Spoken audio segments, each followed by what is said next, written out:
Hello, hello family. It is your boy, Optimist Sniper. Bienvenue une fois de plus dans une nouvelle vidéo portant sur le courtier Forex est-il agréé et réglementé?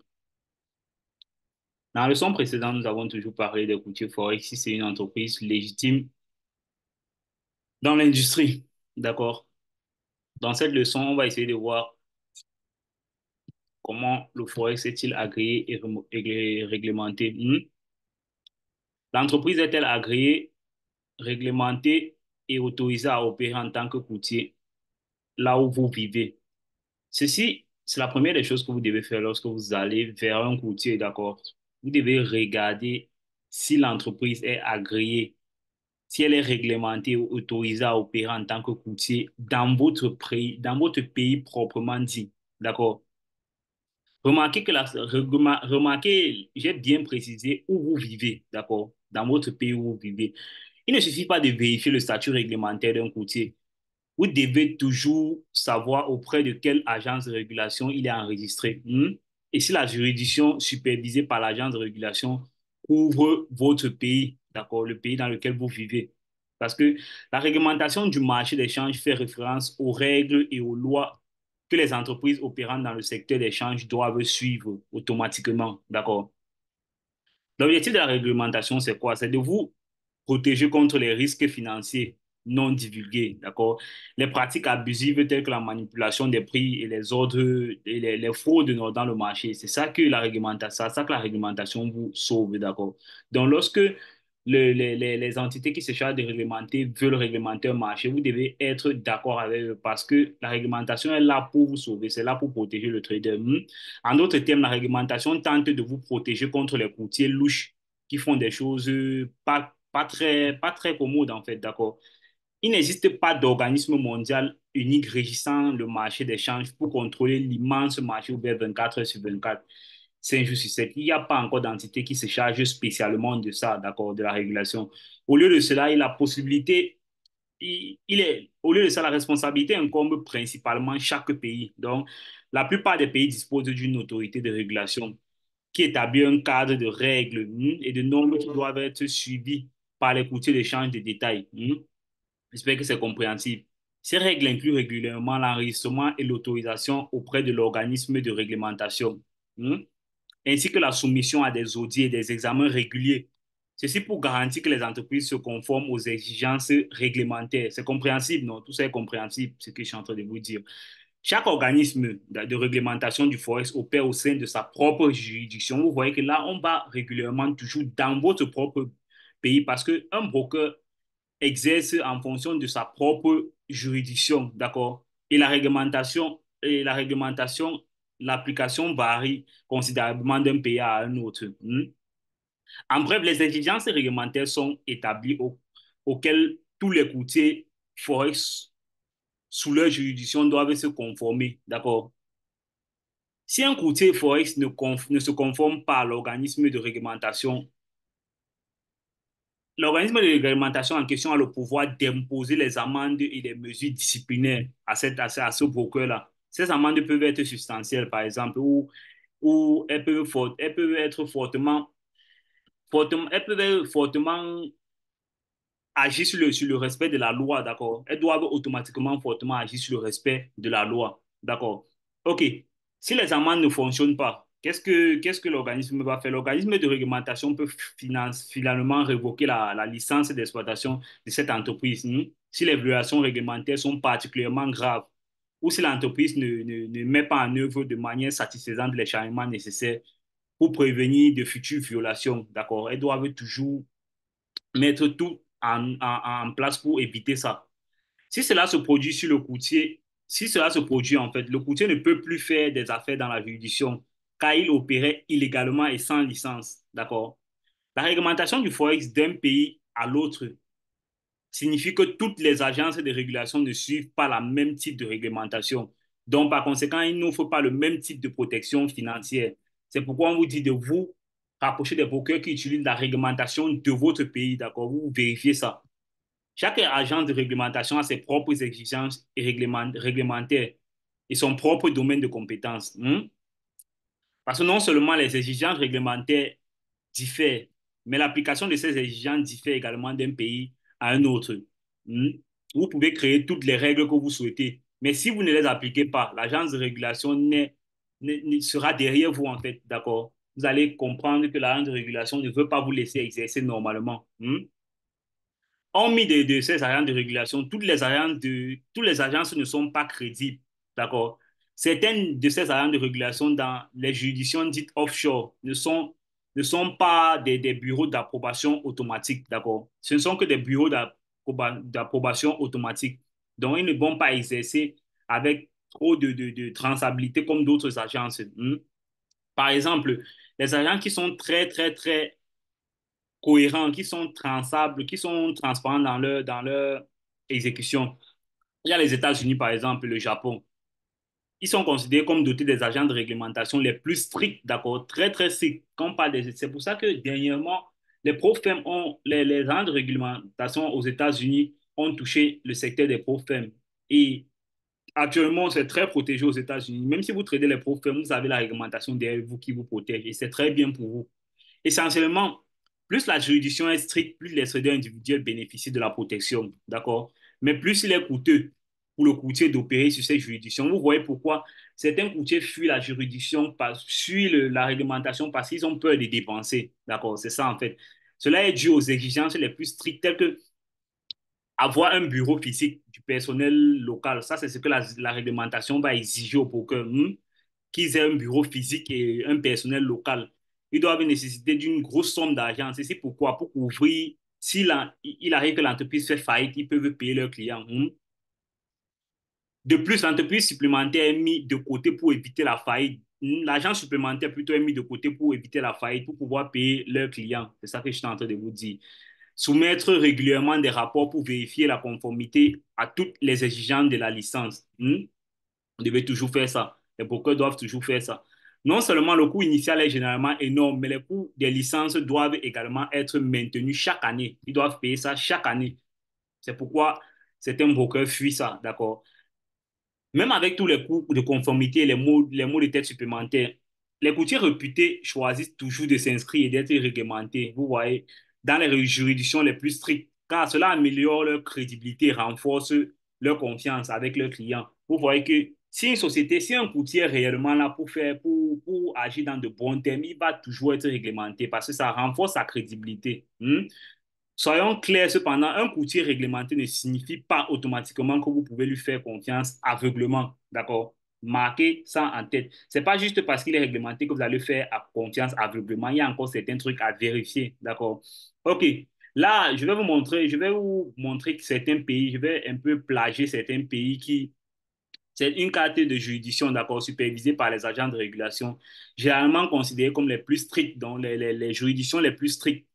On a par exemple aux États-Unis, l'agence de négociation, ici là, c'est les Commodity Future Trading Commission, donc les CFTC, non, c'est la CFTC qui se charge de réguler les problèmes de juridiction aux États-Unis.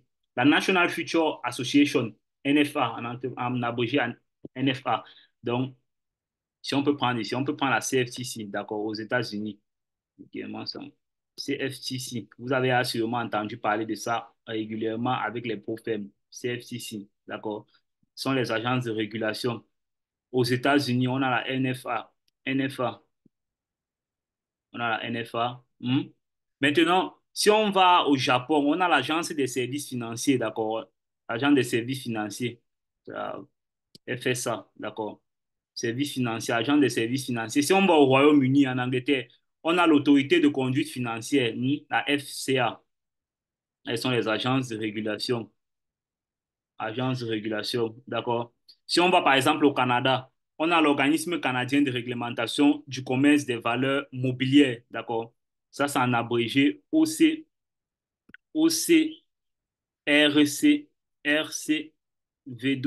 d'accord. Ça, c'est l'agence de régulation au Canada. OK. Si on va par exemple aux UE, Union européenne, non, la Commission chypriote des valeurs mobilières et d'échange, en abrégé CY, en abrégé CYSEC, d'accord. Ça, c'est ça. Si on va encore, toujours dans l'Union européenne, on a l'autorité des services financiers de Malte, en abrégé MFSA. OK. Et si on va à Singapour, si on va à Singapour, on a l'autorité monétaire de Singapour, MSA, d'accord? Ça, ce sont toutes les entités qui se chargent de réguler qui se charge de la régulation dans les marchés des champs, d'accord? L'Australie, si on va en Australie, on a la Commission australienne des valeurs mobilières et des investissements, en abrégé ASIS. Hmm? En abrégé ASIS. En abrégé ASIS. Si on va en Nouvelle-Zélande, on a l'autorité des marchés financiers, d'accord? En abrégé FMA. En abrégé FMA. D'accord?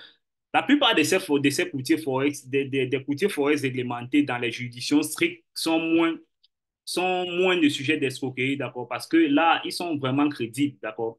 Si vous rencontrez un de vos brokers qui est réglementé dans une de ces entités, d'accord? Dans une de ces entités, il est fort probable que ce broker soit crédible. Mais vous n'allez pas juste aveuglément mettre vos fonds comme ça. Vous allez encore vérifier certains trucs qu'on a eu à voir dans la leçon précédente, d'accord?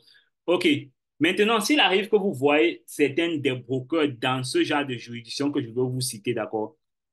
Les juridictions un peu douteuses en ce qui concerne la protection adéquate des clients. Soit la juridiction est légèrement supervisée par une agence de régulation et des exigences minimales, soit elle n'a aucune supervision, d'accord, et permet aux courtiers de s'auto-réguler, non? Là, on parle de ces agences que je vais vous citer précisément, de ces juridictions-ci. On a par exemple la juridiction au Belize, Commission des services financiers internationaux du Belize. On a les îles Vierges britanniques, la Commission des services financiers des îles Vierges britanniques. On a encore, par exemple, les îles Caïmans. Vous voyez que là, ce sont juste des îles. Ce sont des brokers qui partent être créés dans les îles parce qu'ils veulent échapper certaines juridictions, d'accord. Autorité monétaire des îles Caïmans. On a le Kenya, par exemple, qui a l'autorité des marchés des capitaux. Ça, ce sont juste des trucs que je vais vous citer entre parenthèses, juste comme ça. Si on va à Maurice, on a la commission des services financiers. Donc, ça, c'est un peu quelques juridictions qui sont douteuses, d'accord? Donc, il faut faire attention à ce type de juridictions-là. Vous remarquez que de nombreuses petites îles tropicales sont plus connues comme destinations touristiques coûteuses avec leurs stations balnéaires chic, d'accord? Ces îles sont connues sous le nom de juridictions offshore. Quand vous souvent on dit les juridictions offshore, ce sont des pays à fiscalité faible ou nulle, d'accord?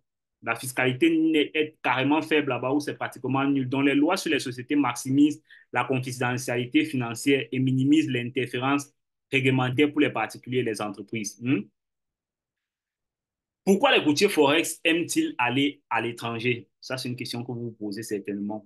Parce que quoi? Parce qu'à l'étranger, pour créer une entreprise, on crée une entreprise rapidement et c'est pas cher pour démarrer une entreprise, d'accord? C'est pas du tout cher. Les exigences sont minimales en termes de capital, d'accord? Pour créer une entreprise à l'extérieur, les exigences sont minimales en termes de capital. Les taxes sont pratiquement nulles. Pas besoin de signaler les activités aux autorités ou pas besoin d'un bureau physique ou un bureau personnel local.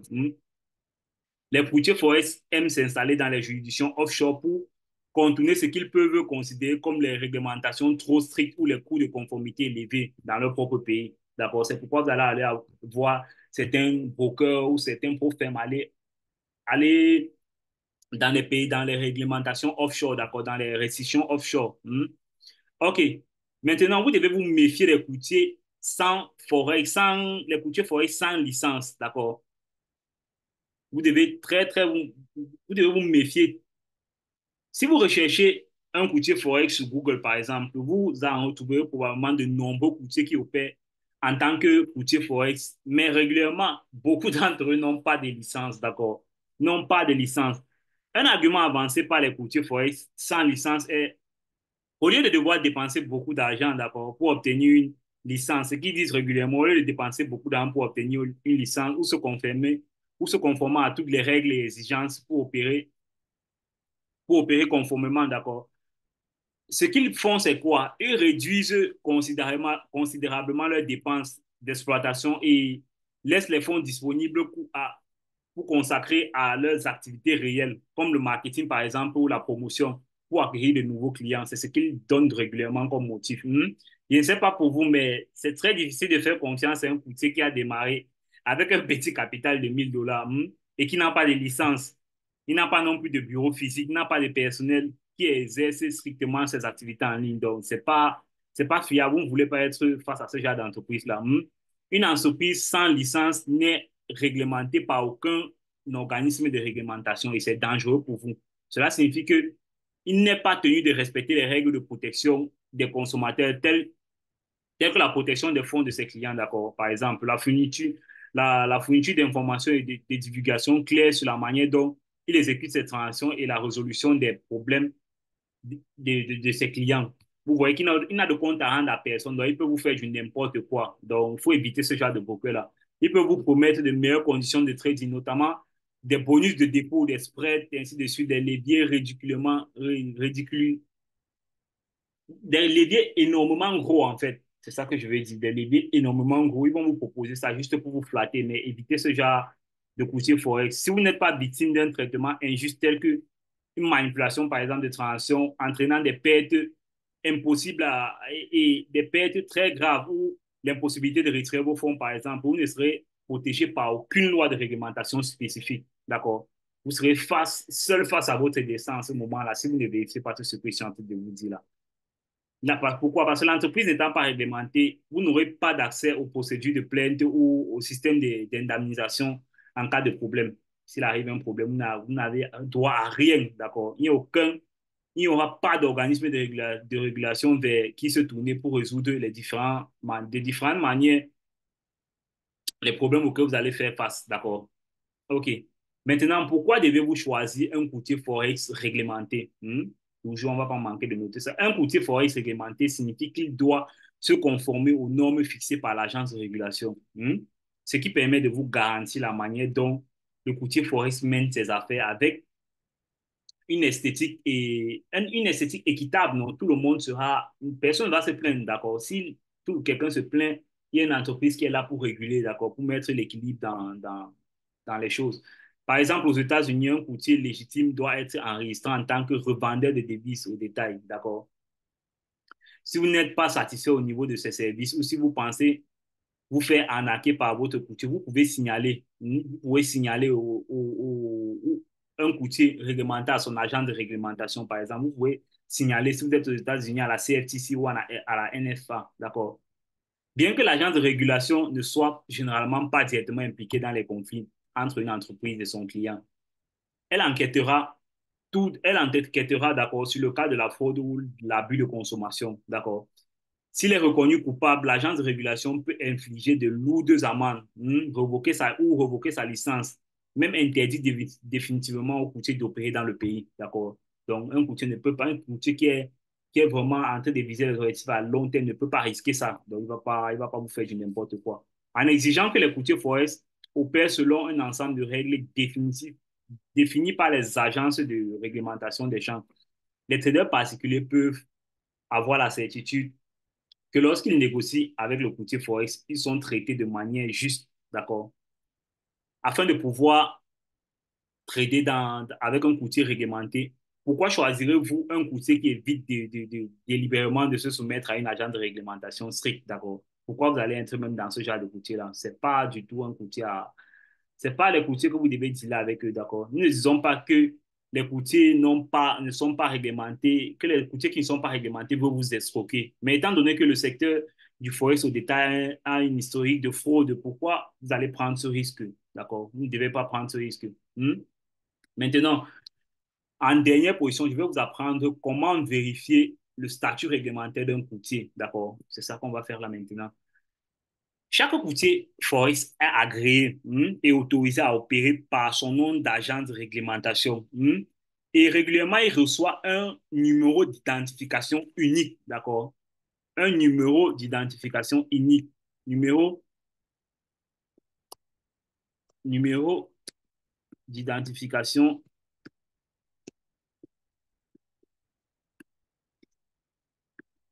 identification unique. Numéro d'identification unique. Les courtiers réglementés sont tenus d'afficher leurs informations réglementaires bien en évidence sur le site web, afin que vous puissiez facilement repérer leur numéro d'identification. C'est généralement en bas de la page. Vous allez voir ça en bas de la page. Un courtier peut prétendre être basé dans une juridiction spécifique, mais en réalité, il manque, d'accord? L'entreprise pourrait revendiquer faussement le numéro d'identification d'une entreprise, d'une autre entreprise, d'accord? Ou bien inventer totalement un faux numéro d'identification. C'est pourquoi il est important de s'assurer de vérifier ce numéro d'identification sur leur site web, d'accord? Et l'agence de régulation, il faut toujours vérifier ça, leur numéro d'identification. Ceci pour vous aider en fait. Comme vous avez vérifié le statut réglementaire d'un courtier, la plupart des agences de réglementation maintiennent une base de données en ligne à laquelle vous pouvez accéder afin de vérifier si votre courtier est réellement réglementé par l'agence spécifique. Donc, ce que vous allez faire, le site web d'un organisme de réglementation doit fournir les informations du courtier, ses propriétaires et les dirigeants de l'entreprise. Un bref historique en fait de ces opérations et toutes les mesures réglementaires prises à l'encontre du courtier en raison d'un problème de non-conformité ou de plainte du client. Par exemple, un courtier forest peut prétendre être autorisé à opérer, par exemple, au Royaume-Uni en affichant un numéro de registre FCA. Non? Plutôt d'y croire aveuglement, ce que vous allez faire, c'est quoi? Vous allez sur le site de la FCA. Vous vérifiez de vous-même leur licence FCA. La vérification peut être effectuée en effectuant une recherche rapide sur, sur le site web de la FCA. Vous pouvez effectuer une recherche par nom ou par numéro, non, par numéro d'identification unique ou par leur nom. Et vérifier si les informations de réglementation sur le site correspondent à ce qu'ils ont dit dans leur site web. Voilà. Si le courtier est répertorié, assurez-vous que les coordonnées indiquées correspondent à celles indiquées sur leur site web, sur le site de l'entreprise. Parce qu'il existe les courtiers frauduleux qui prétendent être la société cotée. C'est pourquoi il est important d'utiliser les coordonnées enregistrées pour confirmer que vous faites affaire avec une entreprise réelle, afin de pouvoir être calme dans votre tête. Si vous n'êtes pas sûr du statut de réglementation d'un courtier, contactez-le directement et renseignez-vous sur son statut réglementaire actuel. Si vous n'obtenez pas de réponse, c'est un signal d'alarme, d'accord? Vous devez faire attention. Il doit vous renseigner par rapport à ça. Parce qu'un courtier qui est réglementé, qui est transparent, va le faire, d'accord? Négocier avec un courtier qui a un bureau physique dans votre pays, c'est toujours nécessaire, en fait. Faut toujours penser à ça. Même s'il n'a pas, le bureau n'est pas, la base du bureau n'est pas dans votre pays, mais qu'il ait au moins une branche, d'accord? Il faut négocier avec un bureau qui, au moins, qui a un broker qui a au moins une branche physique dans votre pays. Si vous souhaitez que votre argent soit en sécurité, négocier avec un courtier réglementé qui opère physiquement dans votre pays, dans lequel vous vivez. Parce que si vous avez un problème et qu'il ne vous répond pas en ligne, vous allez vous rendre sur place. Le recours au courtier qui opère en dehors de votre pays dans les juridictions étrangères n'est pas toujours légalement tenu. Il n'est pas toujours légalement tenu de conserver une licence auprès des organismes de réglementation, surtout dans les juridictions offshore là, où la gouvernance est faible ou inexistante pratiquement. OK. Si l'agence de régulation, le courtier si l'agent de régulation, d'accord, le courtier et vous êtes dans la même juridiction, si vous êtes tous dans la même juridiction, vous serez mieux protégés car vous pourrez signaler votre courtier à l'agence de régulation si vous sentez que vous êtes trompé. S'il arrive que vous soyez trompé, vous pouvez aller directement sur place et rendre compte. Si le courtier n'a pas de bureau physique dans votre pays, ou il n'est pas réglementé dans votre pays, vous ne trouverez probablement pas aucun recours juridique en cas de problème. Donc, il faut faire attention. Et quand vous avez fait tout ceci, vous devez maintenant essayer votre courtier, vous testez. Si vous êtes donc intéressé par un courtier qui est dans votre pays, d'accord, avant d'ouvrir un compte, vous faites vos recherches propres et vous regardez si le courtier est en sécurité, vous ouvrez donc un compte réel. Vous avez probablement un montant en tête que vous souhaitez déposer, que je vous ai déjà dit au préalable dans la leçon précédente. Vous avez par exemple 1000 $ que vous souhaitez déposer. Vous allez d'abord faire un petit dépôt. Vous ouvrez quelques positions et vous fermez rapidement pour voir comment il exécute vos positions. Vous demandez un retrait de la totalité de votre solde. Vous faites ça. Confirmez que vous avez reçu vos fonds. Si c'est bon, OK, il n'y a pas de problème. Cela vous permet de tester à quel point le processus est simple pour entrer et sortir de l'argent de votre courtier. Combien de temps il vous a fallu pour traiter le retrait? Ça ne devait pas prendre plus de 24 à 48 heures. Si cela prend plus de temps que possible, d'accord, plus de 24 à 48 heures, il faut vous méfier, il faut faire attention. Par contre, si tout se passe bien et que vous êtes satisfait de l'expérience, de votre courtier, vous pouvez alors déposer vos fonds avec des montants plus importants. Si vous commencez à recevoir des appels téléphoniques du courtier, essayant de vous encourager à déposer les fonds supplémentaires sur votre compte de trading ou après avoir demandé le retrait, ce n'est pas un bon signe. Un courtier normal ne vous fera pas ça.